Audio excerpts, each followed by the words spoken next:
Pinuntahan na nga mismo ni Senator Rodante Marcoleta. Nako po. Talagang malaki na po ang tsansya sa ni Tatay Digong, mga kababayan, na makakauwi na talaga dito sa ating bansang Pilipinas. Di ba? Kasi mabuti pa yung ibang bansa, mga kababayan. Di ba? Tumulong kahit papano na maiuwi dito sa Tatay Digong. Yung sarili nating pamalaan. Ito ba? Kaugnay sa ICC case ni former Philippine President Rodrigo Duterte. Ayon kay Marcoleta, nakamamangha ng isang banyaga na nakakaunawa sa sitwasyon ng dating Pangulo. Natutuwa ako dahil parang hindi siya, parang Pilipino siya. Nakita niya yung walang katarungan, yung arbitrariness ng pagkaka-abdak ng Pangulo. Wala man lang due process. Masigit pa siya sa ibang na Pilipino sa atin na nakakatwiran. Kahalaga ng justisya na dapat ay hindi naman gano'n ang ginapagtrato. Sinanti mo naman yung ano, Pilipino. upuan. Sa naging Pangulo pa. Dito ka na, umiga ka na dito. Nakano ba na? Managing Director of Government Affairs ng International Progress Support Association, mas naluwaan kung ano ng suporta ng mga Diyos Pilipino kay Duterte matapos ang kanilang pag-uusap. I really Papapawis lang ako. former President Duterte is very much loved by all people. And as a leader of the country, what he is doing is really right things to protect their nation, protect the people of the nation. Sa tulong ng organisang Republic Defenders for Peace and Unity, RDPU, pinalakay ang posibilidad na magsagawa ng conference. Layunin ang paliwanag sa Japanese community ang issue kaugnay kay FPRD.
sandal mo doon, di ka makikita. Oh. Nagbigay siya ng kwento tungkol sa Higa ka na dito. ni Senator Marcoleta at itong Japanese activist na si Fujiki, mga kababayan.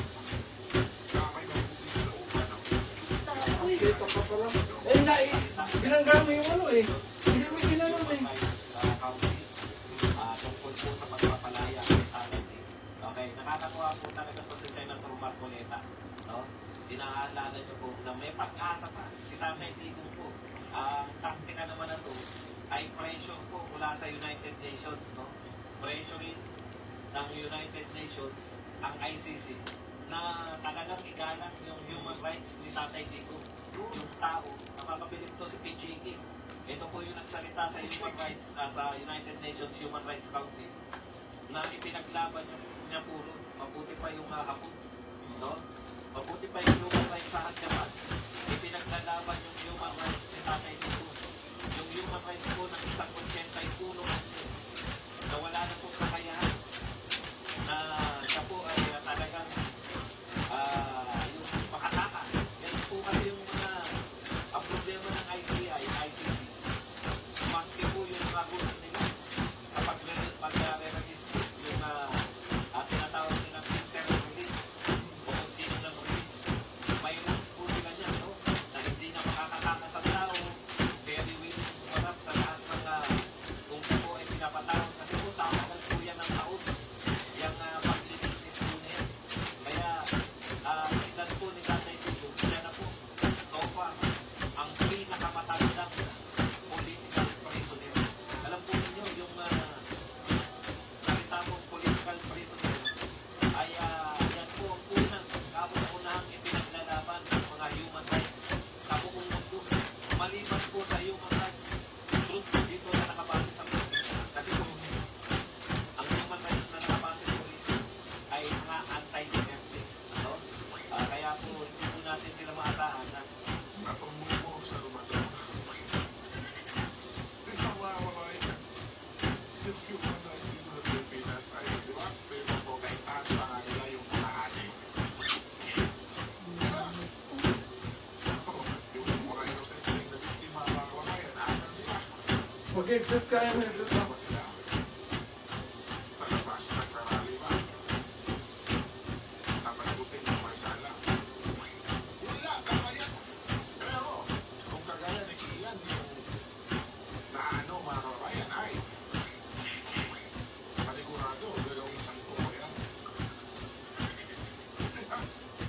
Yun eh, yun mga kababayan eh. na ipagtanggol ang karapatan. Dapat po kung kayo po ay karapatan para sa karapatan pantao. Tama. Kayo po ang unang tumigil na si Tatay nung inyong inulit siya ay yung bahay daw po ayon sa batas ng Pilipinas. Kasi po, mismo, ito po ICC, wala na po tayo nasa system. Alam niyo po, unang-una, yung chief prosecutor po nila, naharap po sa kasong pagmamanya. Opo, no?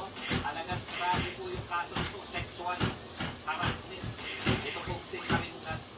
Kaya sabi nga ng mga nakakarami, paano kayo maglilitis ng mga leader ng mga bansa kung kayo mismo, yung mga tao dyan sa ICC ay hindi po malilinis. No? Kasi po, kung hindi po malinis, prone po sa corruption. Ganyan po ang katangian ng mga taong hindi malilinis. Kung sanay po sila, halimbawa po, kung sanay po sila, sila po ay gumagawa ng pagkakasala. No? Hindi na po ito iniisip, hindi na po ito yung sa pagkasalang ito po ay totohanan po. Ang bibintang po sa kanya ay mga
na yung TV. Pag nilakasan kami, hindi mo marinig yan. Ayun ang maingay yun.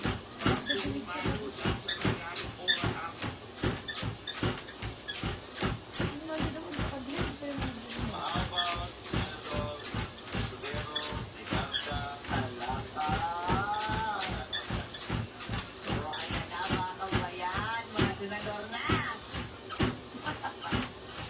Doon po sa kay Senator Ligaw po sa bahay.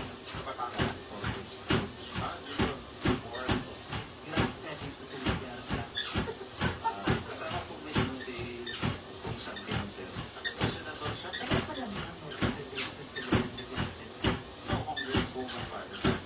It's 2020. Pag-meeting niya doon, si Boss, pagpasok ng dito ni Boss, binaka namin yung dalawang galit. Pero madalas, para sa akin, sir, isang beses.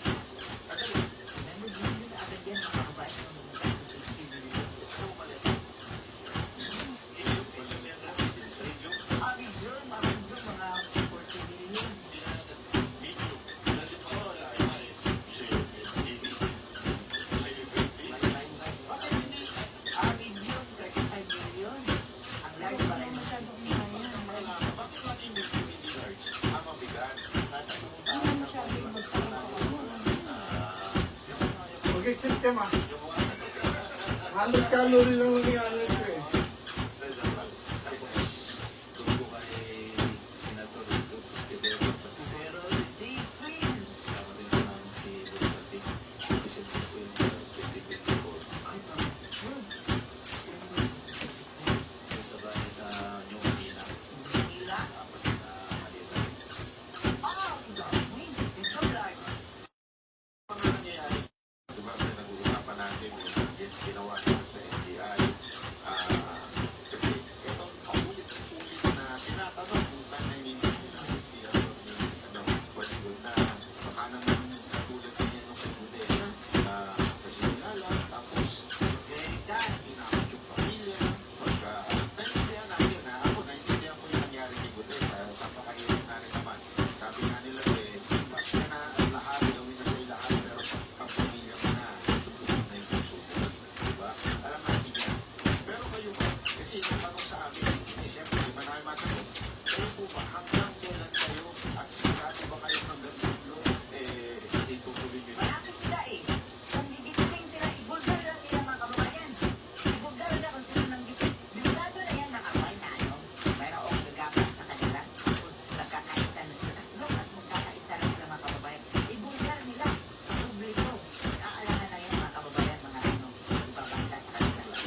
Sige po, kahit sige po. Para sa amin, kung ano to, kung ano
guys. 6 speed. 1.7 kilometer. Sige sir, kayo ikaw pa. 101 calorie. Magsalita si sir, ano? Ayun na. Sir, para sa akin, itong Pa. napuo namin ito na pag-uusap, no? Nag-ano na ako